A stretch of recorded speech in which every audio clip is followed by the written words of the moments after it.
The word Christian can mean a couple different things. And there's a big difference between whether the word Christian just means your religious affiliation or whether it means your spiritual condition. Acts 11 verse 26 says, the disciples were first called Christians in Antioch. We don't know exactly how that happened, but apparently the public saw this new religious group meeting and needed a name to describe them. So they called them these followers of the Christ, the ones who are committed to Jesus Christ.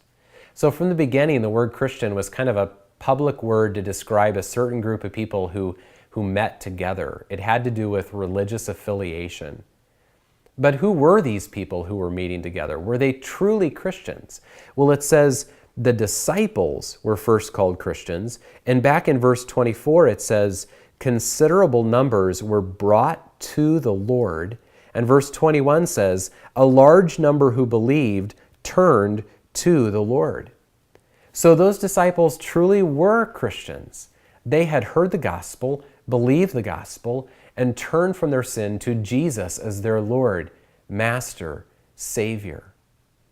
So I think you can see the difference between Christian as your just religious affiliation and Christian as your true spiritual condition. And maybe that's something that you could bring up with someone. Not to go around to everyone saying, you're probably not really a Christian.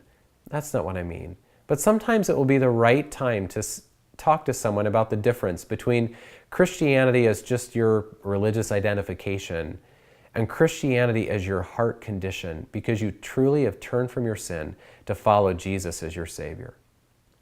One of the times this could be helpful is when someone's saying the classic, Christians are hypocrites. And if someone says that, you could say, well, let's talk about that word Christian.